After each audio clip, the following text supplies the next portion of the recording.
All right, so I'm back, and yeah, once again, it feels really good to say that, considering the fact that my last video was 3 months ago. So this is gonna be about The Shining, which is my favorite movie of all time, the number one movie of all time, and has a very important significance to it, to me personally. So I'm just gonna jump into it, and also don't forget to like and subscribe, but also don't if you don't feel like it. You don't need to do that.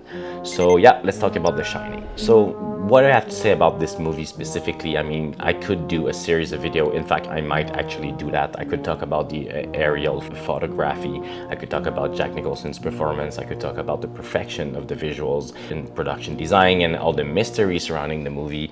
But I'm gonna talk about something personal here.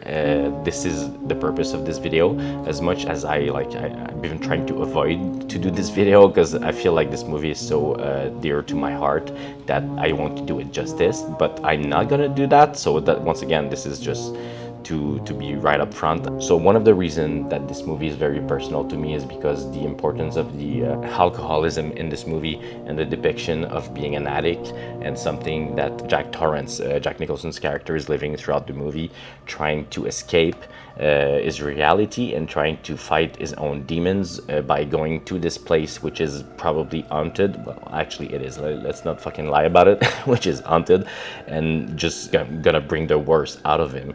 So the reason I want to talk about this is because I have my own struggle with alcohol, and it's a movie I've always been able to relate to.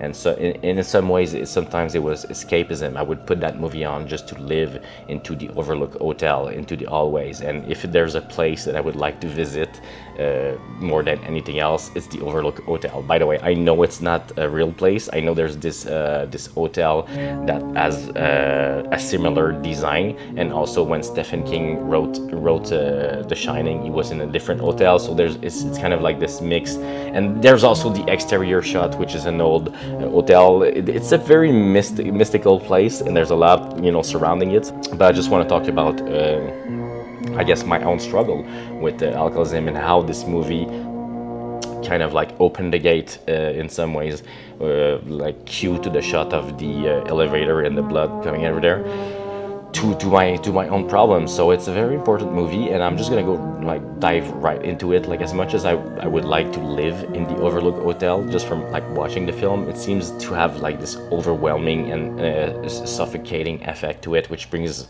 the worst out of Jack. Like I said, there's a lot of theories, and I don't want to get into that, but I want to talk about Jack's struggle with alcoholism, which is something I can personally relate to. I've been trying to be a better person and to solve my own problems. And I know that Stephen King had his own problem with alcohol. He's been sober for decades, and his family they staged an intervention in the late 1980s.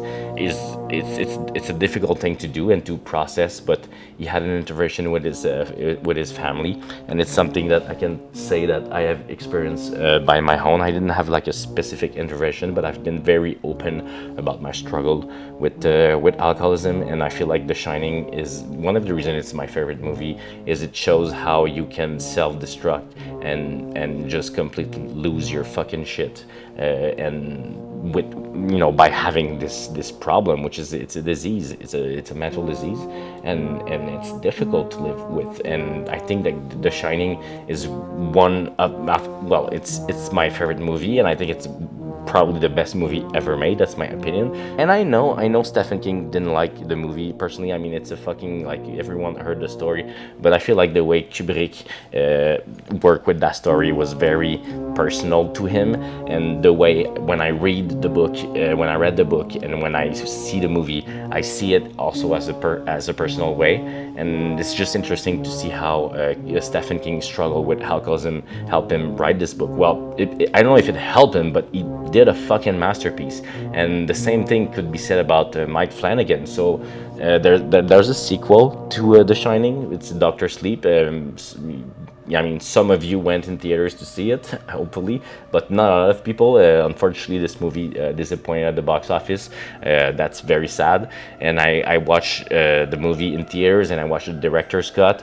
I really like the movie, but there's something so special about The Shining that made me have like very strong feelings on Doctor Sleep, and maybe too harsh feelings about it. But it was interesting to see when I read on the background that Mike Flanagan actually stopped drinking while shooting the film. So he was already on board to film Doctor Sleep, and somewhere during the process he decided to stop drinking because he has his own struggle with alcohol. So the same thing could be said about Stephen King. It's interesting to see that both Stephen King, who wrote the book, and Mike Flanagan, who directed the sequel, and even Stanley Kubrick, I don't know what his situation was with alcohol. He probably wasn't drinking because this guy was such a fucking perfectionist. You just thinking about the maze itself in the movie, you're not able to find the exit, and I also see that as a parallel with alcohol and being an addict. At some point you just feel like you're going into circles and you cannot find the exit. So that's something about the maze that really struck to me. So one of the scenes I wanted to talk about was when Jack goes into the gold room. This is one of the scenes I could put on loop, and unfortunately this scene always makes me want to to have a drink.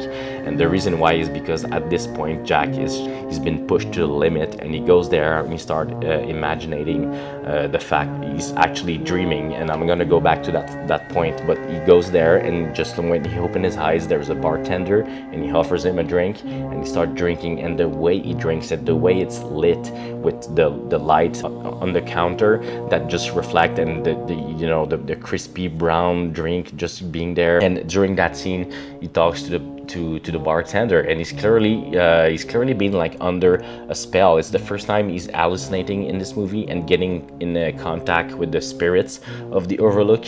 And there's something that it's clearly a spell that the hotel is giving. Just to flash back a little bit, Danny at some point he's on his little bicycle. By the way, iconic dolly shots.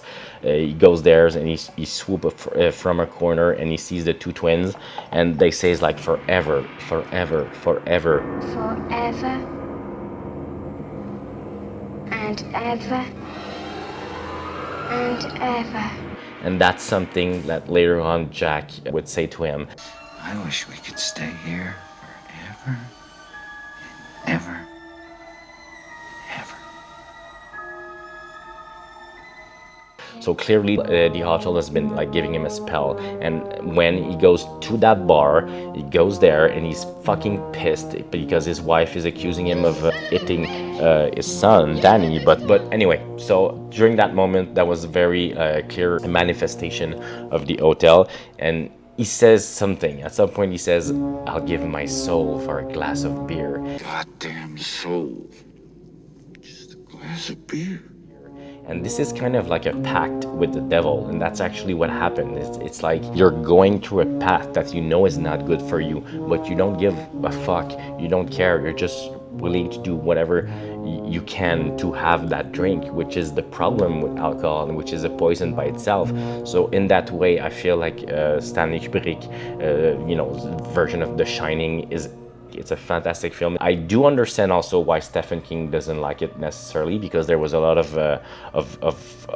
talk about like was he sending some subliminal shot to Stephen King while shooting the film. I'm not gonna go through that once again. It's just I'm trying to like wrap this up really quickly, but there's something that's really special about that scene when he's in the gold room.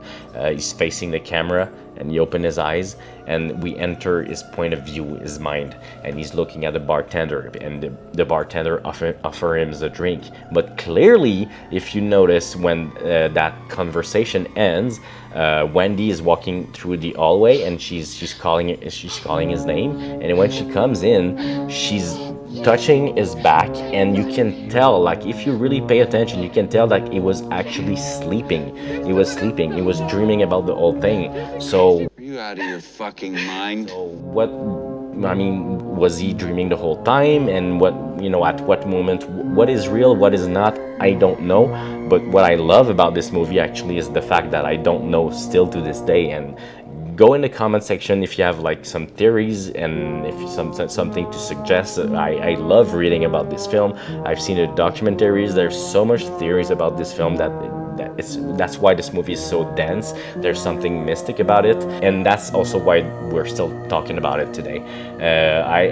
I'll be honest, I really don't have the energy to go further into this video, but I just want to say it was important for me to talk about it today, and there's probably, hopefully, going to be a part 2.